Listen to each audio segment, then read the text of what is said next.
प्रिय मित्रों, जय श्री राम। मित्रों, आखिर हनुमान जी ने किस स्त्री से संबंध बनाया था? यह सवाल आपको अजीब जरूर लगेगा, लेकिन जो सवाल ग्रंथों में छुपाया गया है उसे उजागर करना भी बहुत जरूरी है। क्या हनुमान जी विवाहित थे? अगर हाँ, तो आखिर कौन थी वह रहस्यमय स्त्री जिसे राम भक्त हनुमान की पत्नी कहा जाता है? सदियों से इन सवालों ने भक्तों और विद्वानों को उलझा रखा है। आज हम आपको बताने जा रहे हैं उस रहस्य की कहानी जिसे जानकर आप भी चौंक जाएंगे।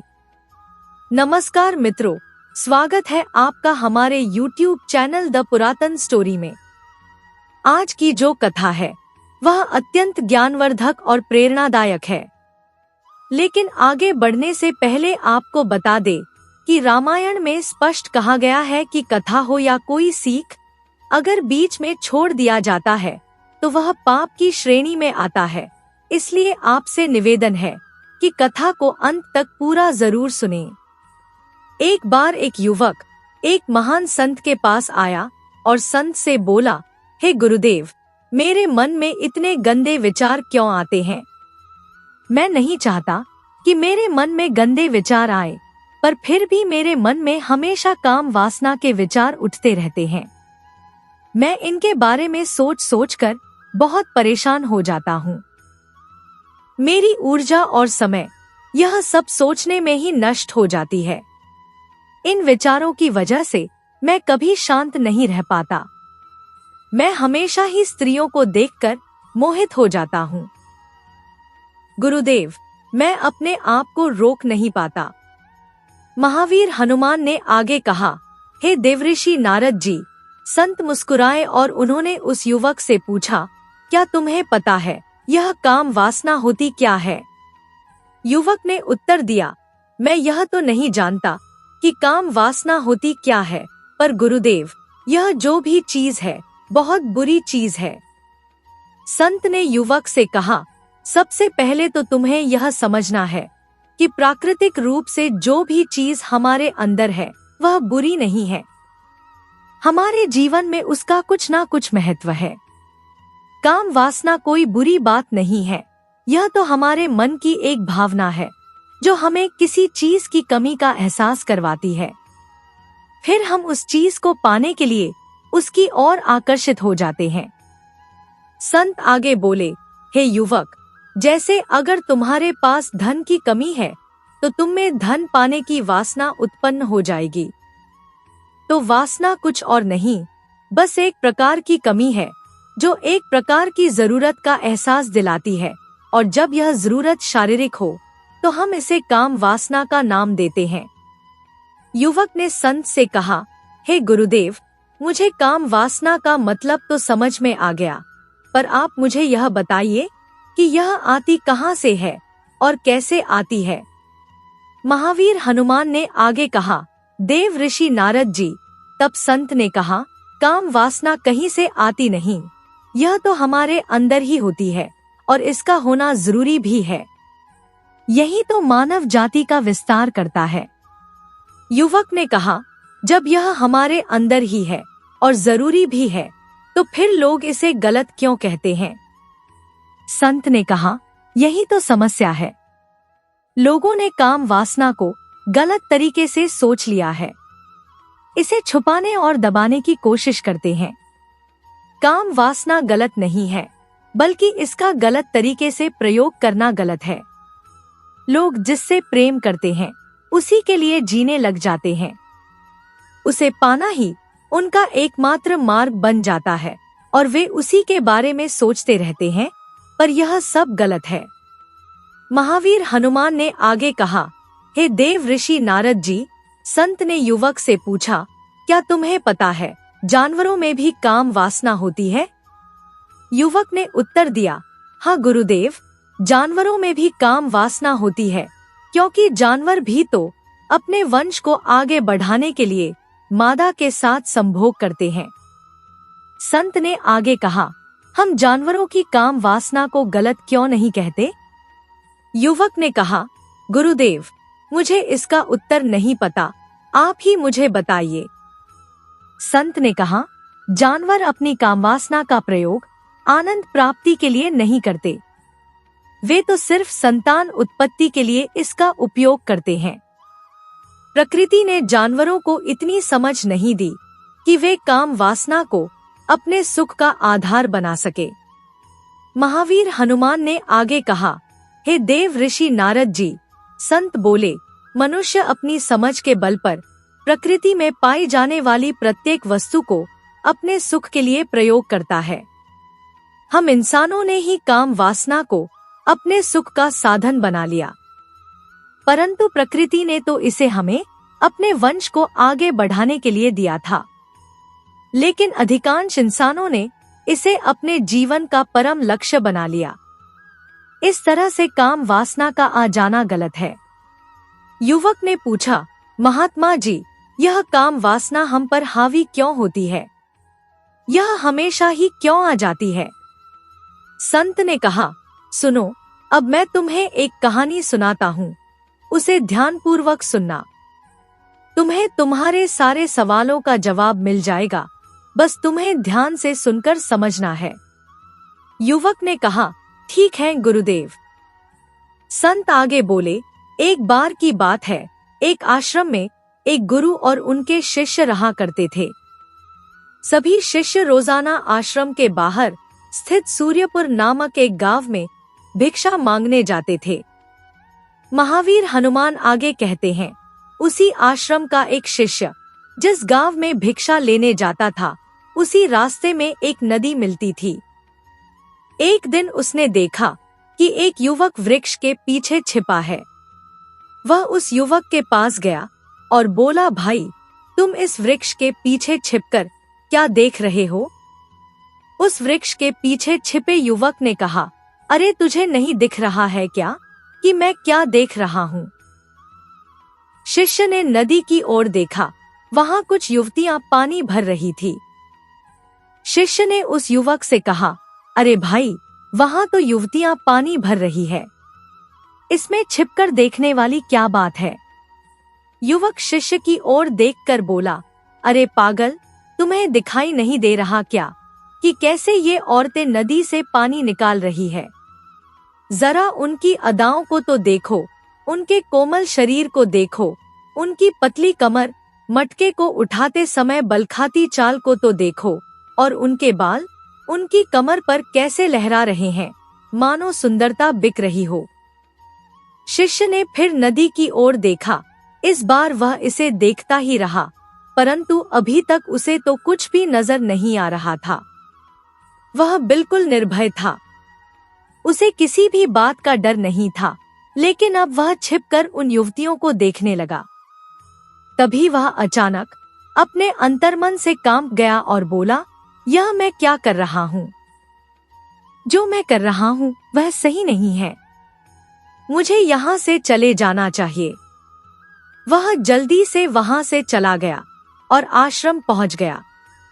महावीर हनुमान आगे कहते हैं, वह अपने कार्यों में लग गया, लेकिन जो वह आज देख कर आया था वही उसकी आंखों के सामने बार बार आ रहा था। उसके मन में वही दृश्य चल रहा था। उसका मन वही सब कुछ देखने के लिए उतावला हो रहा था। उसका किसी भी काम में मन नहीं लग रहा था। सुबह होते ही वह बहुत जल्दी भिक्षा के लिए निकलता और उस नदी के पास वाले वृक्ष के पास जाता जहां वह युवक पहले से मौजूद रहता था। शिष्य भी उसके साथ मिलकर युवतियों को छुप छुप कर देखने लगा।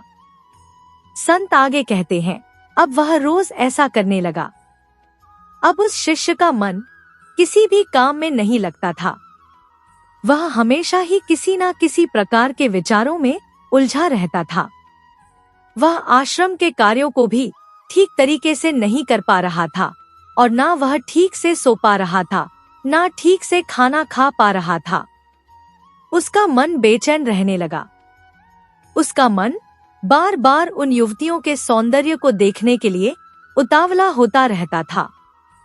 जब गुरु शिक्षा देते थे तब भी उसका मन कहीं और विचारों में खोया रहता था। जब शिष्य का यही रोज रोज का हो गया तो गुरु ने उसकी इन हरकतों को भांप लिया। महावीर हनुमान नारद जी को कथा सुनाते हुए आगे कहते हैं, एक दिन गुरु ने शिष्य को अपने पास बुलाया और कहा, आज से मैं भी तुम्हारे साथ भिक्षा मांगने चलूंगा। हम दोनों साथ साथ भिक्षा मांगने चलेंगे। शिष्य गुरु को मना करते हुए बोला, नहीं गुरुदेव, आप परेशान क्यों हो रहे हैं? मैं अकेला ही ठीक से भिक्षा मांग सकता हूँ। गुरु ने शिष्य से कहा, ठीक है, तुम अकेले ही भिक्षा मांगने जाओ। जैसे ही गुरु ने इतनी बात कही, वह तुरंत वहां से भिक्षा मांगने के लिए निकल गया। उसके जाने के बाद गुरु भी आश्रम से निकल गए और अपने शिष्य का पीछा करने लगे कि वह कहाँ जाता है, किससे मिलता है। यह सब देखने के लिए वे उसके पीछे पीछे चलने लगे। कुछ आगे जाने के बाद गुरु ने देखा कि उनका शिष्य एक युवक के साथ एक वृक्ष के पीछे किसी अपराधी की तरह छिपा हुआ है और छिपकर कुछ देख रहा था। गुरु भी अपने शिष्य के पीछे गए।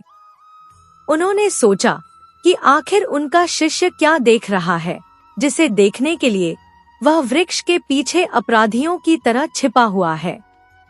गुरु ने देखा कि उनका शिष्य वृक्ष के पीछे छुपकर युवतियों को देख रहा है, जो नदी से पानी भर रही थी। तभी गुरु बोल पड़े, अरे शिष्य, तुम यह क्या देख रहे हो? अपने गुरु की आवाज सुनकर शिष्य घबराकर विचलित हो गया। उसके पसीने छूटने लगे, वह थर-थर कांपने लगा, जैसे किसी चोर को चोरी करते समय रंगे हाथों पकड़ लिया गया हो। उसकी हालत खराब हो गई, वह कुछ भी नहीं बोल पा रहा था। वह अपने गुरु से नजर भी नहीं मिला पा रहा था। गुरु ने शिष्य की ओर देखा और कहा, हमारा शिष्य तो निर्भय था, उसे तो किसी भी चीज का डर नहीं लगता था, लेकिन यह क्या, तुम तो डर के मारे कांप रहे हो। शिष्य ने गुरु से कहा, मुझे माफ कर दीजिए गुरुजी, मेरा इसमें कोई दोष नहीं है। मेरे साथ यह जो युवक है, इसने ही मुझे बहका दिया। लेकिन मैं आपसे वादा करता हूँ कि आज के बाद मैं ऐसा दोबारा नहीं करूँगा। गुरु ने शिष्य से कहा, कोई बात नहीं, पर इस बात का ध्यान रखना कि हम जैसी संगति करते हैं, वैसा ही फल हमें प्राप्त होता है। संत आगे बोले, साथ रहने वाले मनुष्य के विचार हमारे अंदर प्रवेश करते हैं, इसीलिए अच्छी संगति करो, जिससे तुम्हारे अंदर अच्छे विचारों का प्रवेश हो। फिर गुरु और शिष्य आश्रम लौट आए और आश्रम के कार्यों पर ध्यान देने लगे। शिष्य ने उस रास्ते को त्याग दिया जिस रास्ते से वह पहले जाता था। अब वह दूसरे रास्ते से जाने लगा। वह अपने काम को ध्यान से करता, लेकिन धीरे धीरे उसके अंदर क्रोध उत्पन्न हो गया। वह दूसरों पर क्रोध करने लगा और बेचैन रहने लगा।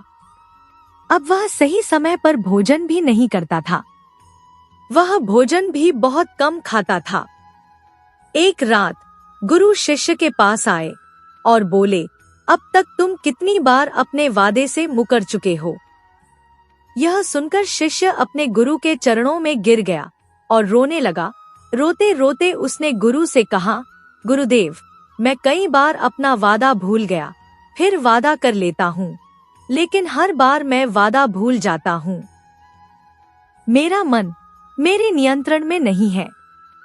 मैं बहुत कोशिश करता हूँ कि मैं अपने मन से सारे बुरे विचारों को निकाल दूं, लेकिन मैं चाहकर भी ऐसा नहीं कर पा रहा हूँ।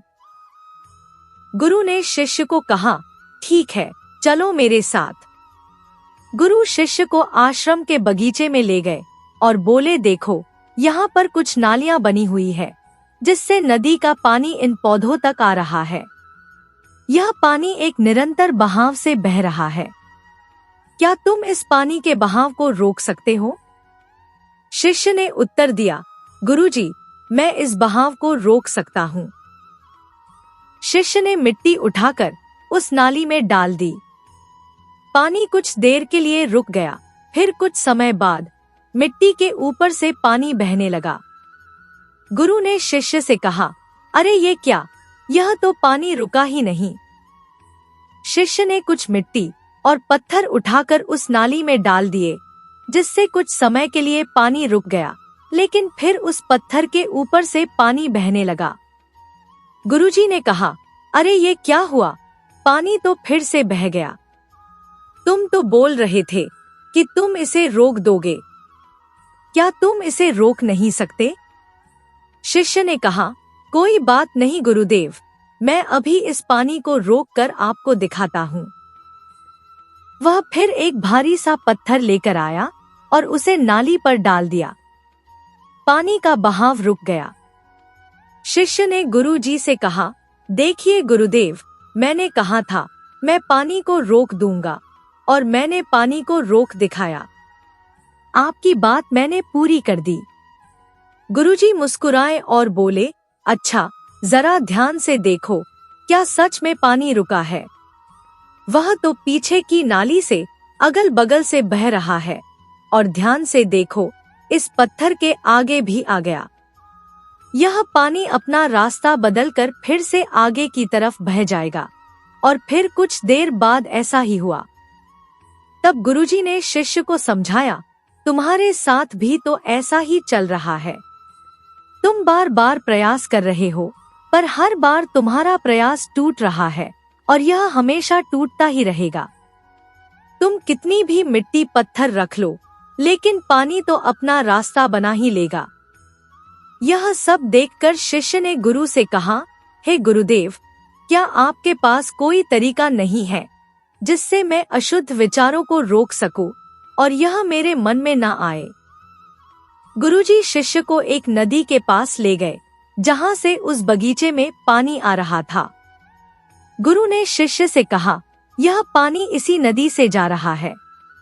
अगर हम यहीं से उस रास्ते को बंद कर दें, जहां से पानी बगीचे में जा रहा है, तो दिक्कत ही खत्म हो जाएगी।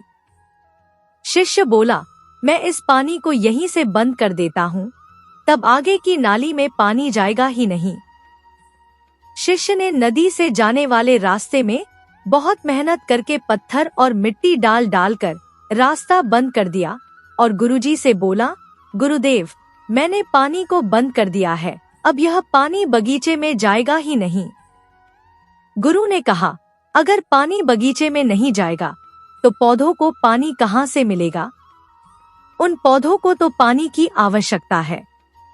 कुछ पौधे तो ऐसे हैं जिन्हें रोज पानी चाहिए, वे तो मुरझाकर मर जाएंगे। उनका क्या होगा? पानी तो हमें खोलना ही होगा। शिष्य ने गुरु की बात सुनकर वापस नदी से जाने वाले पानी का रास्ता खोल दिया। तब गुरु ने शिष्य से पूछा, अगर हम इस नदी के पूरे पानी को बगीचे की तरफ कर दें तो क्या होगा? शिष्य ने जवाब दिया, गुरुदेव, वहां जितने भी पौधे हैं वे नष्ट हो जाएंगे और वहां कुछ नहीं बचेगा। गुरु मुस्कुराए और बोले, मैंने तुमसे यह सब जो करवाया, तुम्हें समझ में आया क्या? तुम इस बात को समझ पाए कि हमें किसी भी चीज को रोकना नहीं है, बस हमें हमेशा संतुलन बनाए रखना है। कम पानी से भी पौधे नष्ट होते हैं और ज्यादा पानी से भी पौधे नष्ट होते हैं। हमारा जीवन संतुलन से ही सही चलता है। गुरुजी ने शिष्य से कहा, अगर मैं तुम्हें कहूँ कि तुम नियम के बारे में मत सोचो, तो तुम्हारे मन में सबसे पहले किसका चित्र आएगा? शिष्य ने कहा, गुरुजी, मेरे मन में तो पहला चित्र नियम का ही आएगा। गुरु ने कहा, जब हम अशुद्ध विचारों को जबरदस्ती रोकने का प्रयास करते हैं तो वे और अधिक मजबूती के साथ हमारे अंदर प्रवेश करते हैं, इसीलिए हमें उन्हें कभी भी दबाने की कोशिश नहीं करनी चाहिए।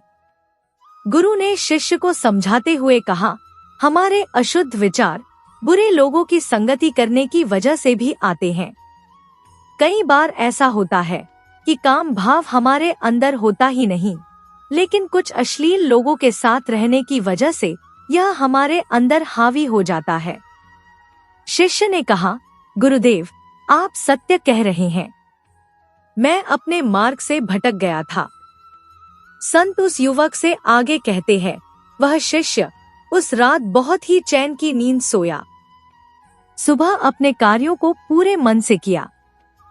फिर सुबह वह भिक्षा लेने के लिए उसी रास्ते से गया जहां वह युवक आज भी वृक्ष के पीछे छुपकर उन युवतियों को देख रहा था। शिष्य नदी पर गया जहां वे युवतियां पानी भर रही थी। उसने उनसे पानी मांगा, उनमें से एक ने उसे पानी पिलाया। शिष्य ने उनके चरण छुए, युवतियों ने उसे आशीर्वाद दिया, तुम्हारा कल्याण हो, और उसका मन सकारात्मक ऊर्जा से भर गया। उसके चेहरे पर मुस्कान आ गई, जैसे उसे कुछ खोया हुआ वापस मिल गया हो। वह वापस अपने रास्ते से जाने लगा, तभी पीछे से वह युवक आ गया जो वृक्ष के पीछे छुपा हुआ था। वह शिष्य के पास आया और बोला, अरे भाई, क्या बात है, आज तो तुमने नजदीक से दर्शन कर लिए, तुम तो मुझसे भी आगे निकल गए। शिष्य ने कहा, हम हमेशा दूसरों के दर्शन करने में ही व्यस्त रहते हैं, अपने दर्शन कर ही नहीं पाते। तुम कब तक इस वृक्ष के पीछे छुपे रहोगे? किसी को पसंद करते हो तो उससे कह दो, अगर वह भी तुम्हें पसंद करती है तो शादी कर लो, और उससे पहले तुम कुछ बन जाओ। अपने आप को पहचान लो, ऐसे अपना समय बर्बाद मत करो। फिर वह युवक रोज उस शिष्य से मिलने लगा। उसने नदी पर जाना त्याग दिया और फिर वह युवक अपने जीवन में कुछ बनने के लिए संघर्ष करने लगा। अब संत ने उस युवक का मार्गदर्शन किया और गुरु की वजह से एक शिष्य और एक अन्य युवक के मन की वासना समाप्त हो गई। महावीर हनुमान ने कहा, हे नारद जी, अब तो आपको सब कुछ समझ में आ ही गया होगा कि एक मनुष्य को अशुद्ध विचारों से बचने के लिए क्या करना चाहिए। देव ऋषि नारद जी बोले, हाँ हनुमान, मैं अब आपकी बात समझ चुका हूँ। मित्रों, संगति बदलो, आपके विचार अपने आप ही बदल जाएंगे। जब तुम्हारे मन में अशुद्ध विचार आए, तब आप अपने आप को दोषी मत मानो। केवल उन विचारों में संतुलन बनाने का प्रयास करो और अपने आप को पहचानो। दोस्तों, अभी कहानी खत्म नहीं हुई है। अब हम जानेंगे कि हनुमान जी ने किस स्त्री से संबंध बनाया था। क्या हनुमान जी विवाहित थे? अगर हाँ, तो आखिर कौन थी वह रहस्यमय स्त्री जिसे राम भक्त हनुमान की पत्नी कहा जाता है? प्राचीन भारतीय धर्म ग्रंथों और पौराणिक कथाओं में हनुमान जी को अक्सर बाल ब्रह्मचारी के रूप में वर्णित किया जाता है, परंतु कुछ अज्ञात और दुर्लभ ग्रंथों, विशेष रूप से पराशर संहिता में उनके विवाहित जीवन का उल्लेख मिलता है। तो चलिए, आज हम इसी रहस्य से पर्दा उठाते हैं और आपको पवन पुत्र हनुमान के जीवन के उस अनसुने अध्याय में ले चलते हैं जो उनके ब्रह्मचर्य के संकल्प और ज्ञान प्राप्ति की अद्भुत कहानी को एक साथ बयां करता है। यह कथा उस समय की है जब हनुमान जी बालक थे और ज्ञान प्राप्त करने की तीव्र इच्छा रखते थे। उन्होंने अपने गुरु के रूप में स्वयं सूर्यदेव को चुना, क्योंकि सूर्यदेव को सनातन शास्त्रों, वेदों और विद्याओं का ज्ञाता माना जाता है। वे तीनों लोकों को प्रकाशमान करने वाले ज्ञान के शाश्वत स्रोत थे। बाल हनुमान सूर्यदेव के पास पहुँचे और उनसे शिष्य के रूप में स्वीकार करने की प्रार्थना की। सूर्यदेव ने हनुमान की विनम्रता और तेज को देखकर कहा, हे वानर बालक, मैं तुम्हें अवश्य शिक्षा दूंगा, परंतु इसमें एक बहुत बड़ी बाधा है।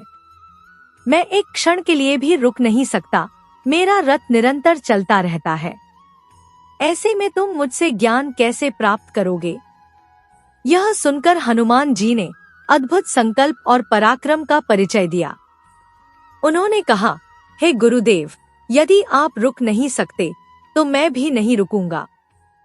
मैं आपके रथ के साथ साथ आपके सम्मुख मुख करके उड़ता रहूंगा और आपसे ज्ञान ग्रहण करूंगा।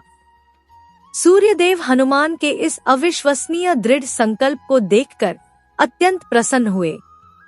उन्होंने हनुमान को अपना शिष्य स्वीकार कर लिया। इसके बाद शुरू हुई ज्ञान की एक अनोखी यात्रा। सूर्यदेव अपने रथ पर ब्रह्मांड का चक्कर लगाते रहे और हनुमान जी उनके सामने हवा में उड़ते हुए वेदों और शास्त्रों का ज्ञान प्राप्त करते रहे। उनकी असाधारण बुद्धि और एकाग्रता के कारण उन्होंने बहुत ही कम समय में लगभग संपूर्ण ज्ञान प्राप्त कर लिया।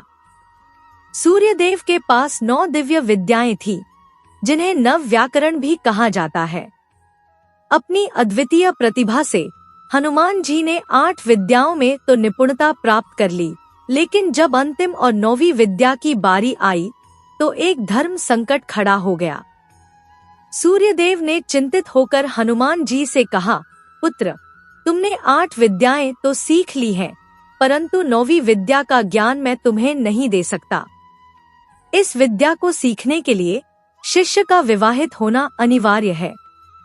यह ज्ञान केवल एक गृहस्थ को ही दिया जा सकता है, और तुम तो बाल ब्रह्मचारी हो। तुमने आजीवन ब्रह्मचर्य का संकल्प लिया है।